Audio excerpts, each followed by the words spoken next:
देखो, factors which favors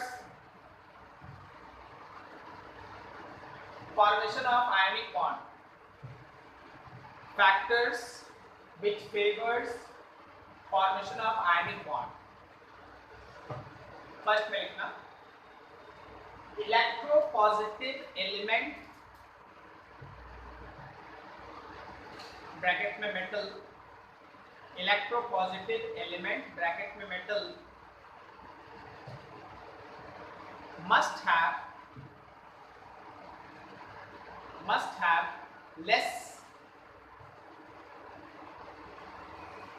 ionization energy, must have less ionization energy, less ionization. दूसरा में लिखो, सेकंड में लिखो electronegative element, electronegative element bracket में लिखो non metal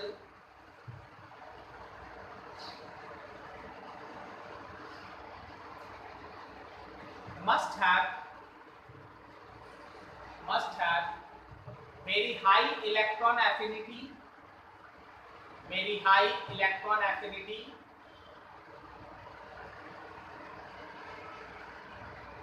or highly negative, very high electron affinity or highly negative electron gain enthalpy, highly negative electron gain enthalpy.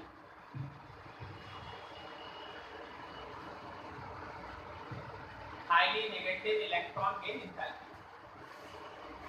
ठीक है, next point after transfer of electron,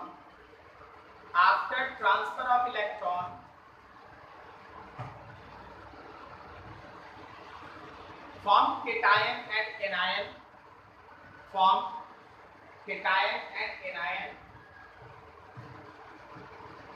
should be stable either by octet or duet rule, should be stable either by octet or duet rule. ठीक है, octet और duet, ये important factors. अब आप बताओ periodic table में सबसे ज्यादा, ये आपके पीरियोडिसिटी से पूछ रहे हैं बात, आपके पीरियोडिक टेबल में सबसे ज्यादा इलेक्ट्रोपॉजिटिव एलिमेंट कौन से ग्रुप का है? ग्रुप 1 एंड ग्रुप 2, ठीक है ना, एस ब्लॉक। ग्रुप 1 और ग्रुप 2 का जो एलिमेंट है वो हाईली इलेक्ट्रोपॉजिटिव ग्रुप का है। अच्छा, सबसे ज्यादा इलेक्ट्रोनेगेटिव एलिमेंट्स कहाँ हैं? ग्रुप 70, ठीक है ना, 70। इसलिए देखना कि most of the ionic compound का फॉर्मेशन एस ब्लॉक और पी ब्लॉक के राइट हैंड साइड वाला एलिमेंट्स मिलजुल के करता है। मेनली बात करो तो एस ब्लॉक और पी ब्लॉक का एलिमेंट्स आपस में मिलकर है ना आयनिक कंपाउंड्स बनाता है, जैसे सोडियम क्लोराइड, मैग्नीशियम क्लोराइड, ठीक है, सोडियम क्लोराइड, समझ में आ रहा है, कैल्शियम का क्लोराइड ले लो, ऑक्साइड ले लो, ऑक्साइड मतलब क्या? ग्रुप 16, ग्रुप 16, 17 पीरियोडिक टेबल के राइट हैंड साइड वाला नॉन मेटल्स, और ग्रुप 1 एंड 2 पीरियोडिक टेबल के लेफ्ट हैंड साइड वाला मेटल्स इलेक्ट्रोपॉजिटिव। इनके बीच एक अच्छा आयनिक कंपाउंड का फॉर्मेशन होता है। समझ में आया? अगला पॉइंट पे लिखना, generally group 1 and group 2 elements, और generally group 1 and group 2 elements, अभी आया आवाज? Generally group 1 and group 2 elements acting as electropositive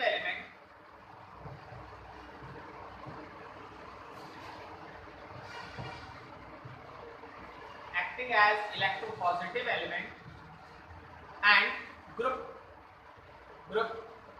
16 and group 17 elements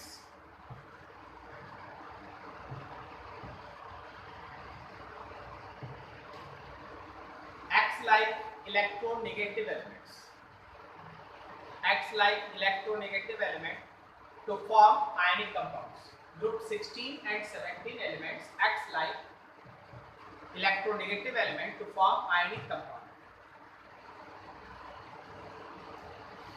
ठीक है।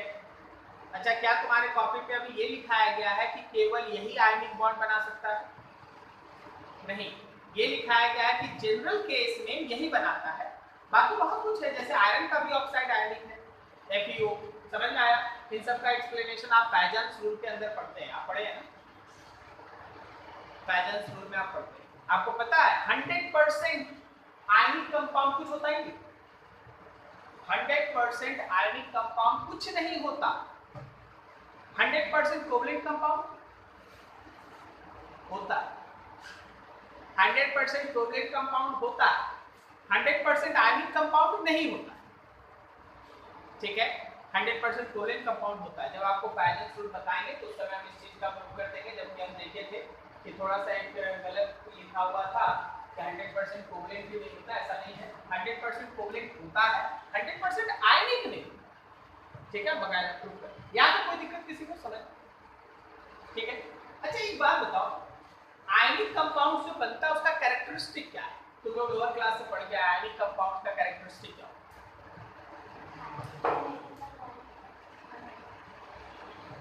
और बोलो, बोलते रहो।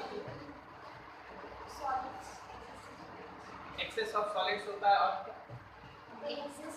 हाँ हाँ, एक और मिलजुल के बोल दो। एक एक प्रॉपर्टी बोलेगा, 30 बोलो। हाँ, उनके बीच का स्ट्रॉन्ग बॉन्ड होता है, इलेक्ट्रोस्टैटिक फोर्स होता है।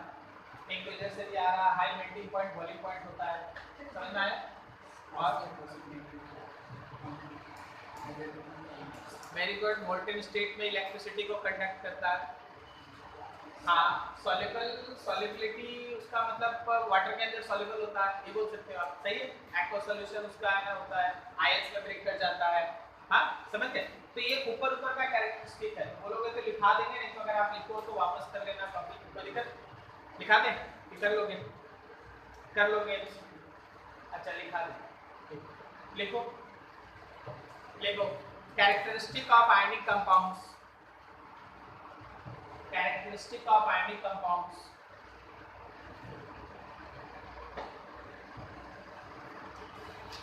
फर्स्ट में लिखो, फर्स्ट में लिखो।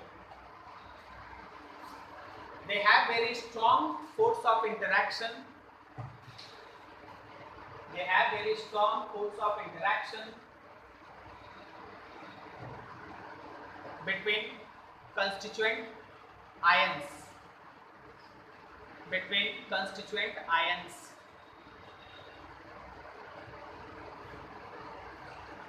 They have very strong force of interaction between constituent ions. ठीक है। सेकेंड पॉइंट में लिखो, they give ions in aqueous solution or molten state. They give ions in aqueous solution or molten state.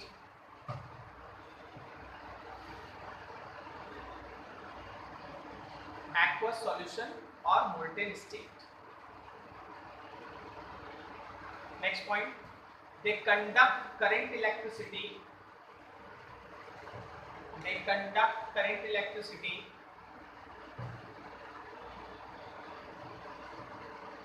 in molten state or aqueous solution. In molten state or aqueous solution.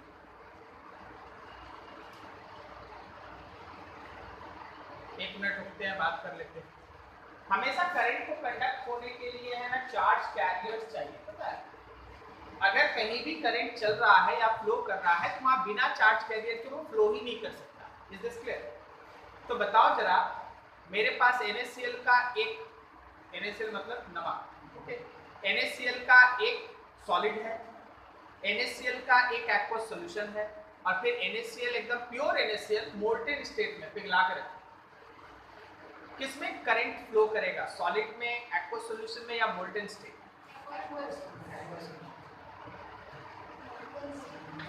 बोलो बोलो।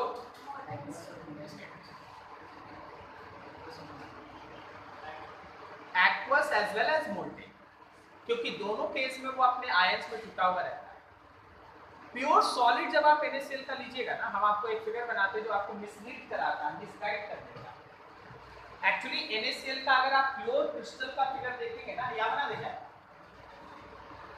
अगर आप NaCl का pure solid state का crystal देखेंगे तो उसमें cation और एनायन आपको दिखेगा, कहीं केटायन दिखेगा, कहीं एनायन दिखेगा, कहीं केटायन, कहीं एनायन, ये सब दिखेगा, but they are bound to be at a certain space, जिसको आप स्पेस लैटिस कहते हैं, वो अपनी जगह से ले सकते हैं। आप प्योर क्रिस्टल ले लीजिए NaCl का, और उससे अगर आप करंट को पास कीजिएगा नहीं फ्लो करेगा, क्योंकि उसका आयन बंधा हुआ है, ठीक है। जब आप उसी का एक्वा सॉल्यूशन बनाते हैं, आयन टूट जाता है, फ्री हो जाता है, पानी में फ्रीली मूव कर सकता है, तो जैसे ही आप करंट को मौका देते हैं, आयन उसको लेके एक जगह से दूसरी जगह पहुंचाता है। मोल्टेन स्टेट में भी उनके बीच का बॉन्डिंग टूट जाता है और वो फ्री हो जाता है। तो मोल्टेन स्टेट में भी अगर आप करंट फ्लो कराना चाहते हैं तो आयन चार्ज को कैरी करके एक पॉइंट से दूसरे पॉइंट पे पहुंचाता है, लेकिन प्योर सॉलिड है तो ये आयन फ्री नहीं, ठीक है। आयंस है, प्लस माइनस है, लेकिन फ्री नहीं, समझ गए। तो वैसे केस में देख डज नॉट कंडक्ट करंट, तो मोल्टेन स्टेट और एक्वा सॉल्यूशन में ही करंट कैरी करेगा, सॉलिड में नहीं करेगा। कोई भी आयनिक सॉलिड, वर्ड है आयनिक solid, does not conduct current electricity, but when their aqueous solution or molten state is taken, they can conduct current electricity because there is some charge carrier is available. आवाज आ रही उधर? There is some charge carrier is available which carries current from one point to another. समझ में आ रहा? तो हड़बड़ी नहीं कर लेना है।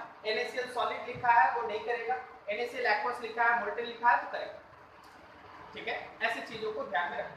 अब सुनो रिएक्शंस, अच्छा मेल्टिंग पॉइंट और बॉइलिंग पॉइंट भी हाई होता है, अगले नेक्स्ट लिखो, they have very high melting point and boiling point, they have very high melting point and boiling point. बताओ तो इसका रीजन कौन सा पॉइंट है? फर्स्ट वन, क्योंकि उनके बीच का बॉन्ड्स काफी स्ट्रॉन्ग है, ठीक है। नहीं लिखा फर्स्ट में कि कंस्टिट्यूएंट पार्टिकल के बीच का फोर्स ऑफ इंटरेक्शन काफी स्ट्रॉन्ग होता है, तो उसी वजह से इनका मेल्टिंग पॉइंट और बॉइलिंग पॉइंट ज्यादा है, ठीक है। अब रिएक्शन जब आप लेते हैं ना, तो आपको हम दो तरह का रिएक्शन बताते हैं, एक होता है ऑर्गेनिक रिएक्शन और एक होता है इनऑर्गेनिक रिएक्शन। इनऑर्गेनिक रिएक्शन में बेसिकली आयंस ही होता है, जैसे आपके पास है ना NaCl को आप है ना पानी के साथ रिएक्ट करा दें, रिएक्शन और एक्वा सॉल्यूशन में अंतर होता है, बात समझ गए, ठीक है। रिएक्शन और एक्वा सॉल्यूशन में अंतर, तो आप जब किसी आयंस का किसी दूसरे पर्टिकुलर आयनिक कंपाउंड के साथ रिएक्शन लेते हैं तो वो रिएक्शन काफी फास्ट होता है, it takes place within a second. आप अगर H2SO4 को NaOH में डालिएगा तो H2SO4 have ions H+ and SO4- 2 ions, NaOH have ions Na+ and OH-, तो विद इन अ सेकंड वहां रिएक्शन कंप्लीट हो जाता है, ठीक है। तो ionic reactions takes place at very fast rate, but covalent compound जिस रिएक्शन में होगा it always takes some time more than comparison to ionic reactions. Ionic reactions अगर 5 सेकंड 10 सेकंड में होने वाला फेनोमेनन है तो वहां आपको कुछ समय रुकना पड़ेगा जब आपके पास कोवलेंट कंपाउंड इन्वॉल्व होगा रिएक्शन, ठीक है। तो अगला पॉइंट लिखिए, रिएक्शंस ऑफ आयनिक कंपाउंड्स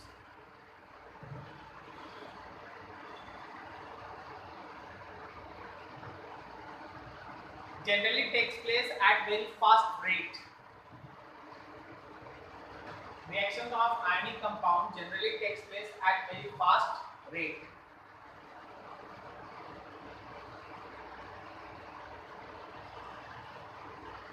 तो ionic compound का rate RATE rate, ठीक। अभी आ जाओ थोड़ा आप लोगों को हम देखे थे, आपको लैविश डॉट स्ट्रक्चर ये सब कुछ पढ़े हैं, तो जरा आप बोलिए ना।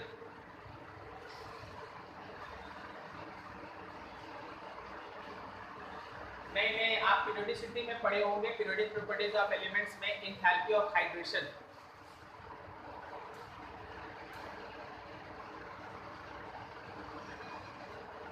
नाम सुना एंथैल्पी ऑफ हाइड्रोजन?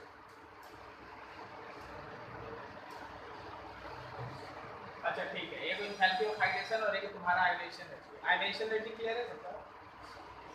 अच्छा ठीक है, हम 5-5 मिनट ले लेते दोनों पे। चलिए रुकिए, यहाँ पे थोड़ा सा 2-3 चीज बताते हैं आप लोग, सबको मजा आएगा। देखो जी, क्यू को टूट गया सॉल्यूशन में जाके, सॉल्यूशन में जाके कोई आगे का क्वेश्चन है, ठीक है, सीधा काम हो रहा है। हाँ, क्वेश्चन है कि सर आयनिक कंपाउंड सॉल्यूशन में क्यों टूट जाता है? वहां तो कोई हम लोग हीट टूट किए नहीं, हम लोग गर्म टूट किए, हम लोग खाली पानी में डाल दिए, ठीक है, वो क्यों?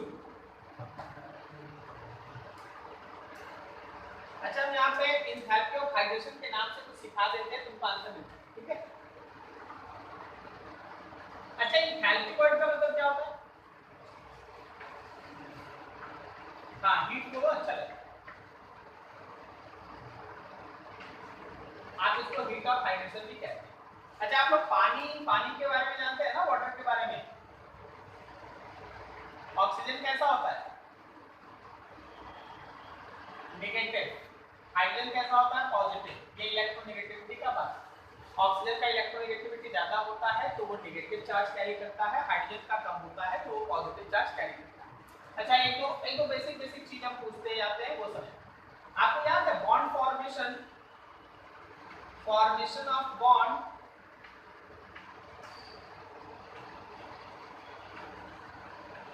Release heat. कभी भी बॉन्ड बनेगा ना तो हीट रिलीज होगा। और ये याद रखना कि ब्रेकिंग ऑफ बॉन्ड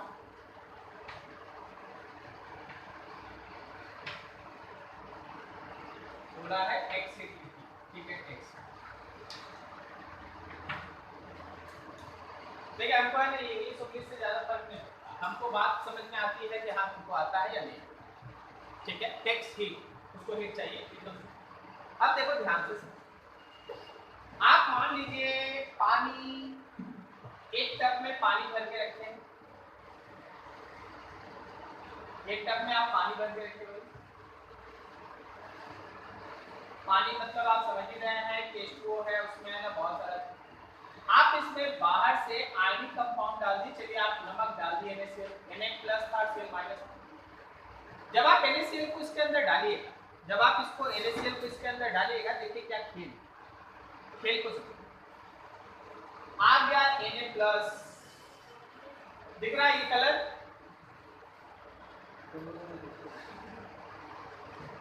Na++ लिख दिया, और इधर कहीं खड़ा है Cl-, ये Na+। अच्छा, इस प्लस को ऑक्सीजन छोड़ेगा थोड़ी, तो तुरंत इसके अगल बगल में आके चारों तरफ से इसको घेर लेगा, बोलो सही है? ऑक्सीजन जब इसको चारों तरफ से घेरेगा तो एक तरह से तुम बोलोगे ना सर प्लस माइनस के बीच बॉन्ड बन रहा है, ऑक्सीजन का माइनस, सोडियम का प्लस। इसको हम लोग कहते हैं आयन डायपोल इंटरैक्शन। नाम सुने हो?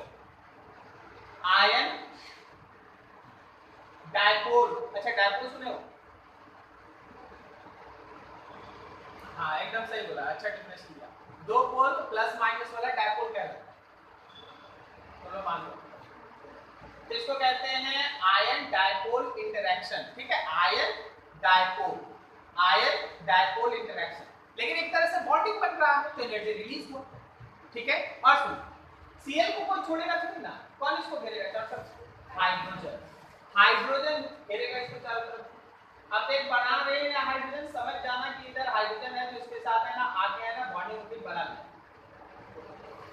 ठीक है। ये हाइड्रोजन इसको चारों तरफ से घेर दिया, बॉन्ड बना लिया, हाइड्रोजन इसको चारों तरफ से घेर दिया, बॉन्ड बना लिया।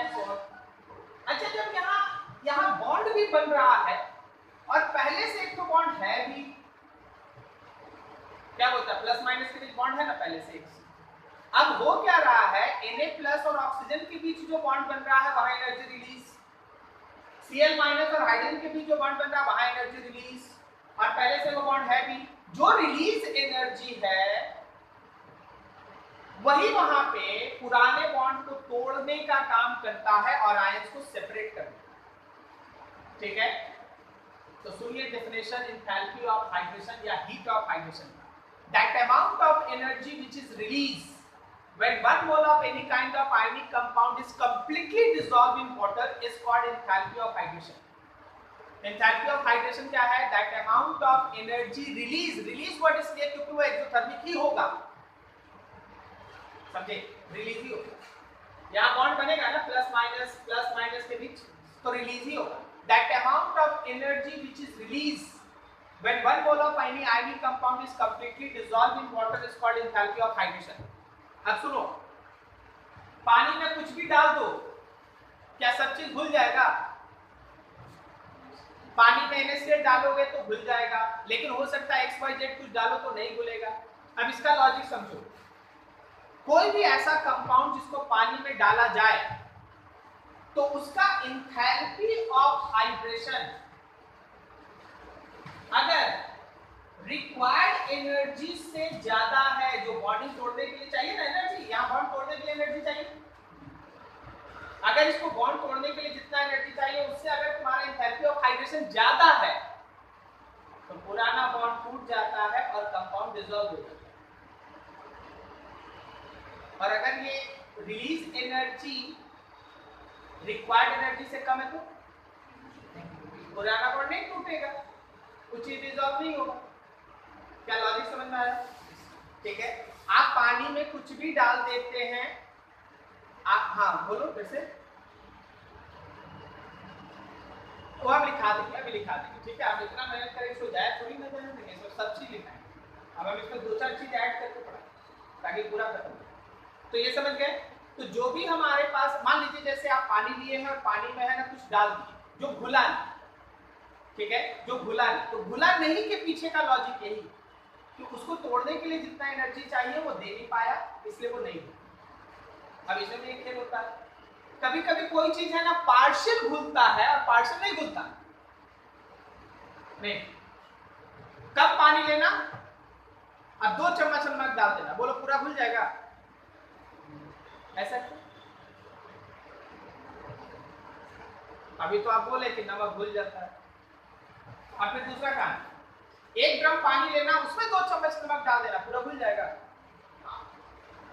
क्या आपको इसका लॉजिक समझ में आ रहा है? देखिए होता है 2 चम्मच नमक में जितना आयंस के बीच का बॉन्डिंग है, मान लो उन सभी को तोड़ के डिसॉल्व करने के लिए 10 जूल एनर्जी चाहिए, लेकिन आपका पानी कम है यार, पानी कम है तो वो जो Na को चारों तरफ से घेरेगा, Cl को चारों तरफ से घेरेगा, उसमें जो एनर्जी रिलीज होगा हो सकता है 10 नहीं हो सकता है 6 हो, ठीक है।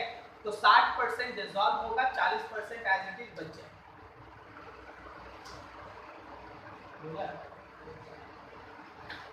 आप लोगों को समझ में आया सबको? दूसरा, 1 ड्रम पानी है, मतलब पानी बहुत और 2 चम्मच को डिसॉल्व कराना है, मतलब 2 चम्मच को डिसॉल्व कराने 10 जूल चाहिए, लेकिन मेरे पास ड्रम भर पानी, ठीक है। अब उसमें डालेंगे 10 जूल मिल जाएगा तुरंत, फटाक से सब टूट गया, डिसॉल्व हो गया। Is this clear? ठीक है, तो इसको कॉन्सेप्ट दिया जाता है कि कब वो पार्शियली हाइड्रोलाइज होगा और कब वो डिसॉल्व नहीं होगा। तो ये सब हम आपको लिखा रहे हैं, आप पढ़ाइए, ठीक है। अब एक चीज और देखिए, वाटर जब इस आयन को चारों तरफ से घेरता है, वाटर जब इस आयन को चारों तरफ से घेरता है तो एक नए रेडियस का फॉर्मेशन होता है जो आयंस का रेडियस नहीं, ठीक है, वो आयंस का रेडियस नहीं। वाटर कितना ज्यादा उसको हाइड्रेट करेगा, उसको हम लोग हाइड्रेशन का जो इंपैक्ट है, हाइड्रेशन का जो एक्सटेंट है, याद रखना ये प्रोपोर्शनल होता है चार्ज डेंसिटी पे। हम वर्ड चार्ज नहीं बोले हैं, हम चार्ज डेंसिटी बोले हैं। चार्ज डेंसिटी का मतलब होता है charge by size, charge by size, ठीक है। जिसका चार्ज बाय साइज ज्यादा होता है, जिसको चार्ज डेंसिटी कहते हैं, उसका हाइड्रेशन उतना ही ज्यादा होगा। जितना ज्यादा हाइड्रेशन होगा उतना ज्यादा एनर्जी रिलीज होगा। क्लियर है? सोच के बताना। Li प्लस है, Na प्लस है, K प्लस है, Cs प्लस है, किसका चार्ज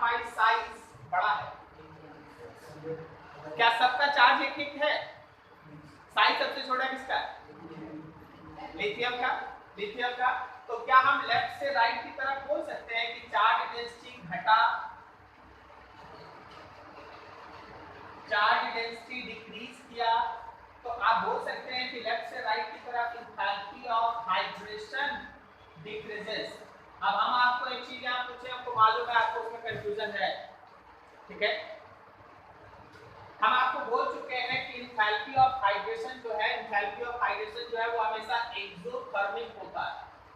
अच्छा, एक्सोथर्मिक होता है ना, तो इसमें एक माइनस साइन रहता है, तो -300 एंथैल्पी ऑफ हाइड्रेशन और -200 एंथैल्पी ऑफ हाइड्रेशन, बोलो कौन बड़ा? -300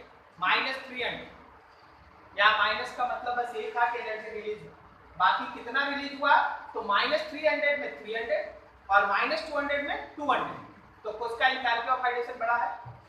-300। इसलिए कभी कभी यहाँ पे, हाँ बिल्कुल सही, लाइक फैक्टर, इसलिए है ना हम लोग यहाँ पे कभी कभी मॉड लगा देते हैं कि स्टूडेंट कंफ्यूज ना, बात समझ गए? -300 से 300 आप लीजिएगा। अब आगे सुनो, जब यहाँ पे ये पर्टिकुलर ऑक्सीजन इस सोडियम को चारों तरफ से घेर लिया, तो एक नए तरह का स्फीयर बन जाएगा। इसको चारों ऑक्सीजन में पानी को लेके और आयन को लेके एक नए तरह का स्फीयर बनता है। इसको हम लोग कहते हैं hydrated radius, hydrated ion. Sodium is ion, पानी को मिला लो जो उसको घेर के रखा है, that is called hydrated ion. समझ गए? जितना ज्यादा हाइड्रेशन होगा, याद रखना, उसका हाइड्रेटेड आयन का साइज उतना ही बड़ा होगा। सबसे ज्यादा हाइड्रेशन इसका हुआ तो इसका साइज सबसे बड़ा। अब देखो तो हो गया ना ठटान आंसर। तो लोग सब तो ये जानता है कि लिथियम सबसे छोटा होता है, लेकिन पता है इसका हाइड्रेटेड रेडियस सबसे बड़ा, कारण सबसे ज्यादा पानी इसको चारों तरफ से घेरेगा। और जब आप उस पानी को इकट्ठा करके इसका रेडियस निकालिएगा तो वो सोडियम, पोटेशियम और सीजियम से भी बड़ा है, इसलिए इसका हाइड्रेटेड रेडियस सबसे ज्यादा होगा। ठीक है, हाइड्रेटेड रेडियस, चलिए इतने ही तक आप इसको नोट कर लीजिए। हम एंथैल्पी, हाइड्रेटेड रेडियस सब निकाल देंगे, थोड़ा नोट कीजिए, थोड़ा डेफिनेशन का काम हम कर देंगे, आप नोट कीजिए।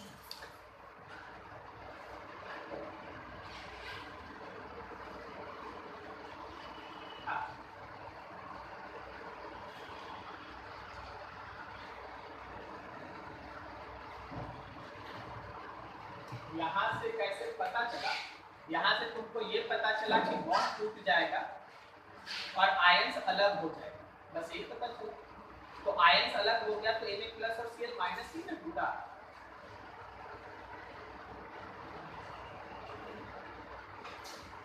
आप केमिकल रिएक्शन नहीं समझते, आप केमिकल रिएक्शन को मतलब इंटरैक्शन समझ लो।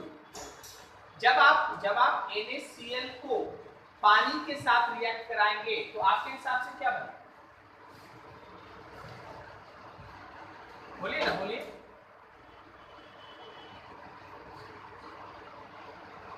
NaOH बनेगा और HCl बनेगा, यही बोल रहे हो ना?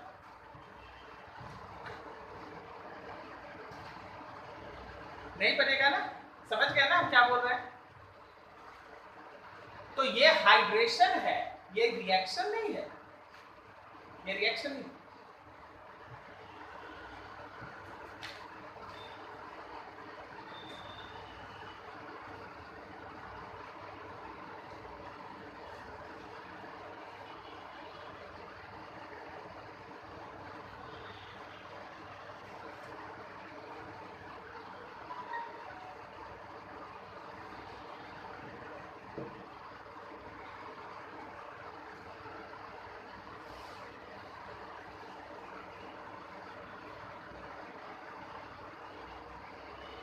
यहाँ भी मॉड लगा दो सेफ्टी के लिए, यहाँ भी मॉड लगा दो सेफ्टी के लिए।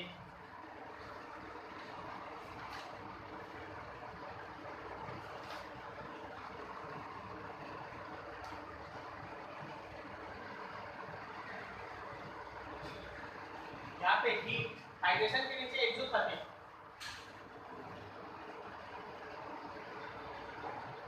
Extend, extend, extend, EXTEND, extend.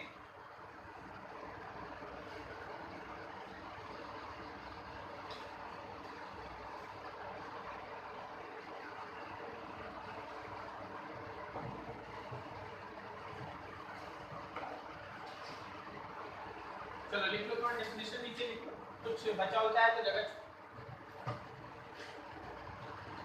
नहीं, बिल्कुल नहीं। हाइड्रेशन एक्सटेंड मतलब कौन कितना ज्यादा हाइड्रेट होगा, कौन कितना ज्यादा एनर्जी रिलीज करेगा, कौन कितना बड़ा रेडियस बनाएगा। हाइड्रेशन का एक्सटेंट उसमें 3 चीज आता है, लेकिन आगे हमको एक दो और चीज बताना है, पहले इसको लिखा लेते फिर हम आपको बता रहे हैं। ठीक, चलिए थोड़ा लिखिए, तो इसके नीचे अलग से डिफिनेशन लिख लीजिए, enthalpy of hydration. Enthalpy of hydration इसका डिफिनेशन लिखना है, डैश देके लिखो, that amount of heat energy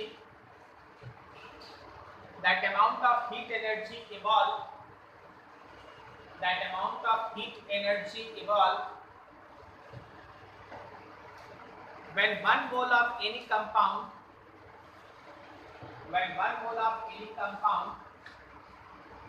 is completely dissolved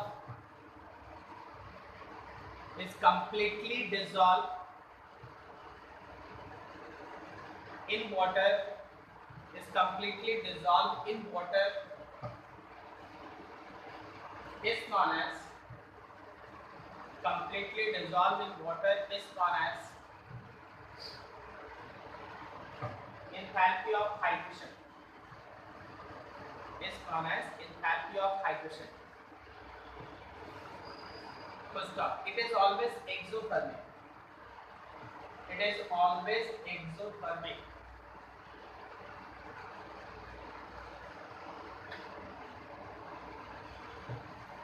paragraph change करके नीचे लिखो, if ऐसे देना, mod enthalpy hydration, if mod enthalpy hydration ऐसे लिखना, ये जैसे दिया हो ऐसे, if mod enthalpy hydration is greater than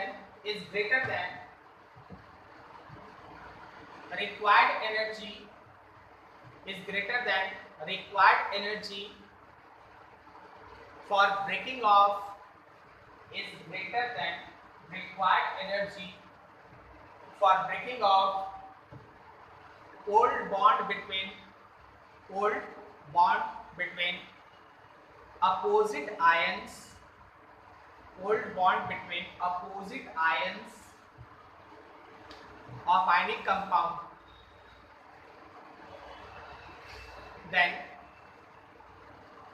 that ionic compound will dissolve.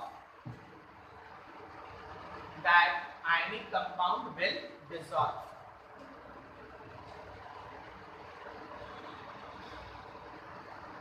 Bond between ionic compounds, then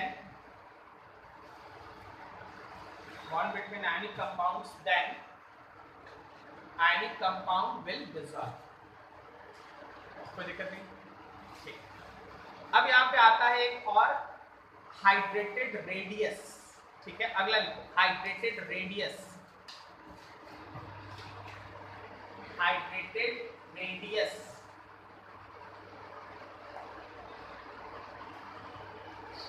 कैसे लिखना, radius of sphere including ion, radius of sphere including ion and its surrounding water molecules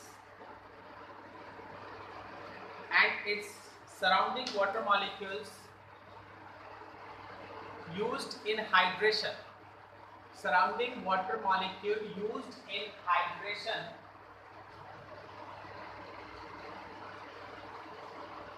is known as hydrated radius. Surrounding water molecule used in hydration,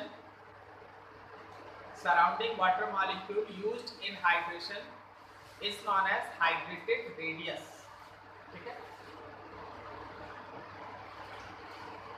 तो क्या हम लोग ये बोल सकते हैं कि हाइड्रेशन जैसे जैसे घट रहा है, hydrated radius also decreases. Hydrated radius सबसे बड़ा किसका, लिथियम। हाइड्रेटेड रेडियस सबसे बड़ा किसका, लिथियम। उससे कम सोडियम, पोटेशियम है, सीजियम, उसको भी मेंशन करें।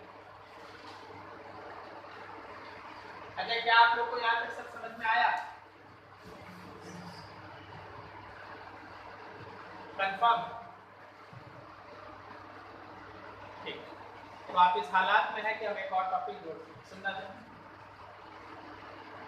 नाम है उसका आयनिक मोबिलिटी। क्या नाम है? आयनिक मोबिलिटी। आप है ना छोटा छोटा 5 कंटेनर या 4 कंटेनर आप बना लीजिए। एक में LiCl डाल दीजिए, एक में NaCl डाल दीजिए, एक में KCl डाल दीजिए, एक में CaCl डाल दीजिए। आप एक कंटेनर बना लीजिए, सब में CaCl KCl ये सब इक्वल अमाउंट में डाल दीजिए। पानी भी इक्वल होना चाहिए, मतलब सब पैरामीटर सेम रखिए। ठीक है, अब आप सबसे करंट को पास कीजिए। पता है सबसे फास्ट करंट कहां से पास होगा? वहां से, CS से। और सबसे स्लो करंट पास होगा LI से। अब इसका कारण, इसका वेरी गुड। बोला क्या? रिपीट कर दो। बोला क्या कि सर उसका रेडियस हो गया है बड़ा, तो उसको चलने में दिक्कत होगा। ठीक बोला। साइज हो गया उसका सबसे बड़ा, तो साइज सबसे बड़ा होने की वजह से उसका मोबिलिटी को समझ रहे हो? मोबिलिटी है ना घट जाता है, इसलिए वो चार्ज को उतना कैरी नहीं कर पाता जितना की बात। तो इसको आपको दूसरा आदमी ऐसे भी सिखा सकता है कि देखो LiCl इज मोर कोवलेंट, तो फाइनेंस में पढ़िएगा LiCl इज मोर, तो इसलिए वो है ना करंट को कम कंडक्ट करता। ठीक है, जबकि रीजन तुम्हारे साथ क्लियर है। LiCl हाँ वो भी सही, कुछ गलत नहीं समझा। तुमको मानना मान, भगवान है या नहीं ये तुमको मान। जन्माष्टमी मना रहा आज, थोड़ा मोड़ा या तो पूरा मनाएगा या नहीं मनाएगा क्या? ठीक है, या तो भगवान है नहीं तो नहीं है, इसके बीच का क्या? 70% है, 30% नहीं है। एग्जाम है तो है, नहीं तो कुछ कोई दिक्कत चलता है। ठीक है, तो ऐसा है, सही है, वो भी सही है, ये भी बिल्कुल। हाइड्रेटेड रेडियस आप लिखिए, नीचे लिखिए अगला आयनिक mobility. Ionic mobility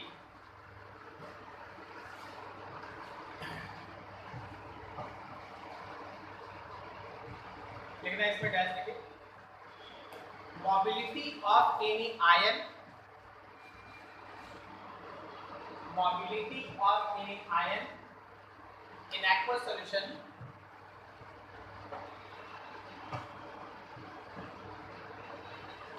to carry current is called ionic mobility. Is called ionic mobility.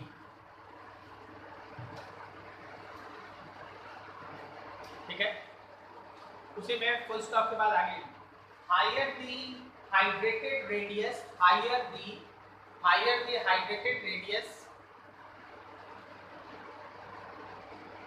Less will be ionic mobility. Higher the hydrated radius less will be ionic mobility.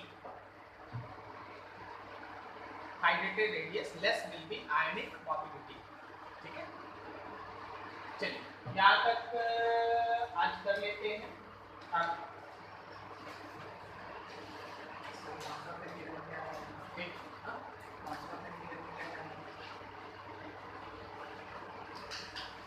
चीनी डाल, चार को बनना चाहिए था, पाँचों की चीनी डाल। अब बताओ करेक्ट को कैरी करेगा कि नहीं करे? क्यों नहीं करे? अच्छा देखो, एक कोई स्टूडेंट 5 को कंटेनर बना दिया, तो 4 को तो हमने लिखे थे। ठीक है, 5 में क्या डाल? चीनी डालने के लिए बोले। बताओ वो करंट को कैरी करेगा कि नहीं? क्यों नहीं करेगा? हाँ, कोवलेंट कंपाउंड है, आयंस में नहीं ब्रेक करेगा, तो वो करंट को कैरी नहीं करेगा। तो कोई भी चीज खाली नहीं जाता। 5 कंटेनर भी आपको सिखा दिया कि कोवलेंट कंपाउंड क्यों करंट को कैरी नहीं। ठीक है, तो आज के लिए इतना ही रखते हैं। आपका आयोनाइजेशन एनर्जी, ठीक है, इतना आप कंप्लीट करके रखिएगा। कॉपी पेन है, सब कुछ देख के रखिएगा। जो आप पढ़े उसको पढ़ के बैठिए, जो आप पढ़े उसको पढ़ के बैठिए। और फिर आप जी बोलो, मोबिलिटी मतलब मूवमेंट का। आयंस जब मूव करता है ना तो उसको मोबिलिटी कहते हैं। कोई भी चीज जो मोबाइल होता है, मोबाइल का नाम तो सुनते हैं आप लोग, सबको समझ आता है। तो देखिए, एक होता था लैंडलाइन का कनेक्शन, उसके लिए आदमी को है ना वहीं बैठ के बात करते रहना पड़ता था, तो उसको हटाया गया, बोला मोबाइल बनाओ। मोबाइल नाम क्या है, एक्चुअली वो है तो सेल फोन, उसका नाम क्या है, सेल फोन।